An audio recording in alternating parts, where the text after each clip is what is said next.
Hi, this is Michael, and here today, which is September 29th of 2013, there's an article in your health and nutrition section, which is really relevant if you are dieting or you are watching your weight. It is titled, Dieter Beware. Weight loss fads can be bad for your health.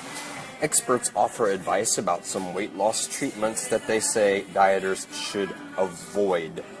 This article is written by Alene Dawson, and it's Dawson, and again it's found in your Today, which is September the 29th of 2013's Los Angeles Times. It says, there's something about fall, with its back-to-school, new start feeling, that compels many of us to revisit our plans to diet, and sometimes those plans involve fads. Even celebrities who can afford the best personal trainers, nutritionists, doctors, therapists, and private chefs are susceptible to diet gimmicks.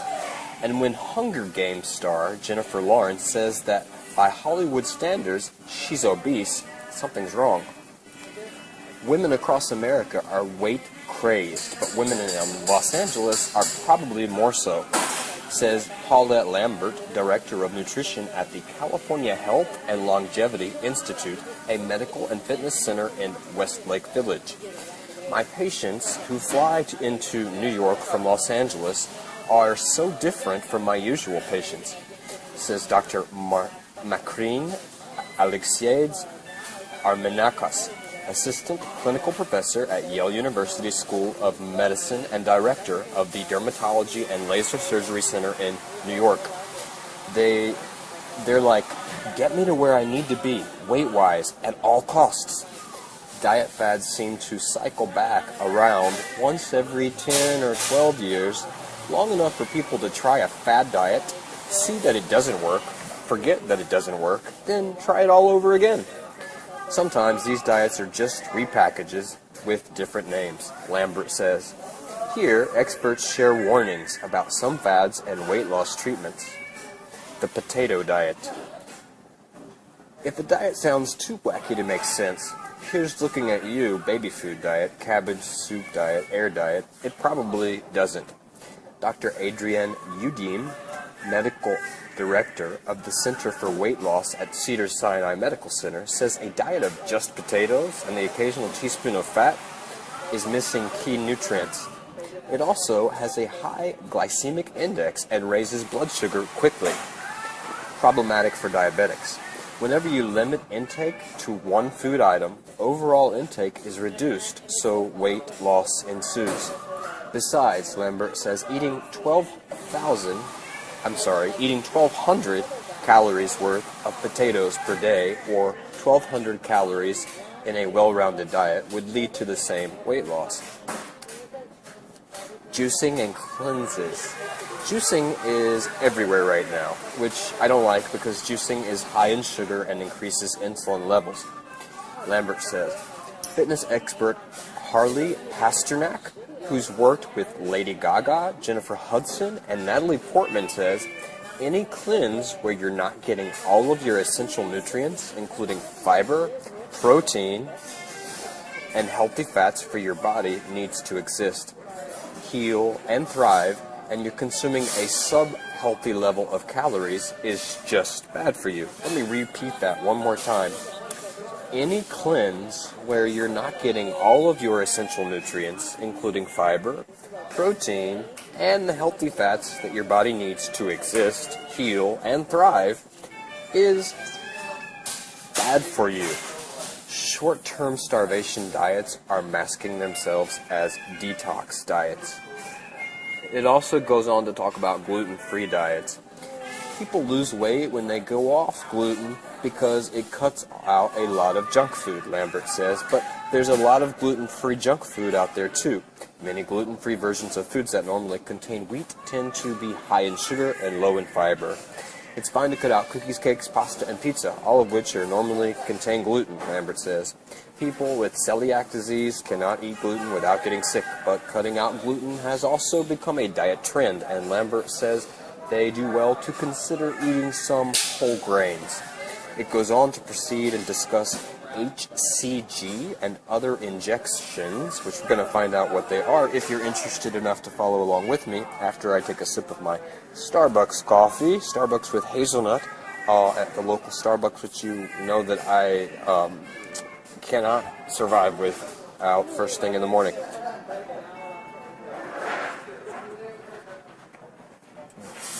There we go. The HCG shot is back up again. Says Lambert, who mainly credits the weight loss that people report on the HC regimen to the 500 calories a day diet that often accompanies it. HCG is human chronic gonadotropin, and that's spelled Gonadotropin. And again, HCG is human. Let me try that one more time. Apologize. This is important. There's a shot, apparently, that one could get, and they're saying it's not the most healthy method of losing weight.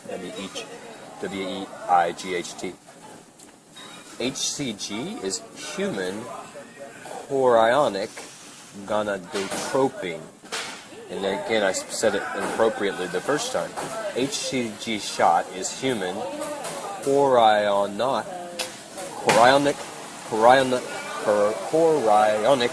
You're learning to speak English with me in medical term. You're seeing me re-say the same word 5 times. But it needs to be said properly because there's a big difference from chlorophyll, chloroform, chloro-dioxide. There's a lot of chlors. So this is human chorionic gonadotropin, a hormone produced during pregnancy. Alexei Arminakis says, again, she's the doctor, the hormone is sometimes used or is merely claimed to be used in injections to help weight loss. According to the Mayo Clinic, the diet is neither safe nor effective, and the Food and Drug Administration has warned against HCG injection diets since the 1970s. The FDA-approved uses for prescription HCG products include female fertility and select hormonal treatment in males. And the FDA has not approved prescriptions HCG for any other uses, including weight loss. FDA spokeswoman Christopher Kelly says FDA has received reports of HCG injections for weight loss associated with pulmonary embolism, which means air gets into your veins and can cause you to die. Pulmonary embolism, depression, cerebrovascular issues, cardiac arrest, and even death. Other injections used to lose weight can be problematic too. In 2010, the U.S. Food and Drug Administration issued warning letters to 6 U.S. medical spas saying that they were making false and misleading claims about injections that they had said eliminated fat. The overall safety of such so-called lipodissolve products is unknown, the FDA says. Often, you don't know what they use in those injections, and you can have significant allergic reactions, Yude Deem says. That's the end of that article, and thank you for bearing with me through it as I learned how to say the word for an HCG injection, which again stands for human chorionic gonadotropin. We learned a new word. That's a shot that it's a hormone actually that's produced in women during pregnancy, which also assists in weight loss. And the FDA said no, it'll never do that. So we learned that's not good. On the same article, you will see different things such as, or below it actually, a vegan who chewed up the Pacific Crest Trail. Half marathons hold special appeal to female runners. Drunkorexia is a behavior that doesn't work, health experts say. It doesn't tell you exactly what diets do work. You would need to read more, which is something that is really useful, and always consider the source of the reading. Where did the doctor go to school? Is it a doctor, or is it some chick that happens to be born with a high metabolism that's telling you how that she maintains her weight because her genetics naturally make her thin? You don't want to listen to her if you aren't born with her same genetic pattern. You have to talk to a health expert or a doctor. Have a good day. This is Michael checking out, reading an article in your LA Times titled Dieter Beware, Weight Loss Fads Can Be Bad for Your Health in September 29th's paper. Bye-bye.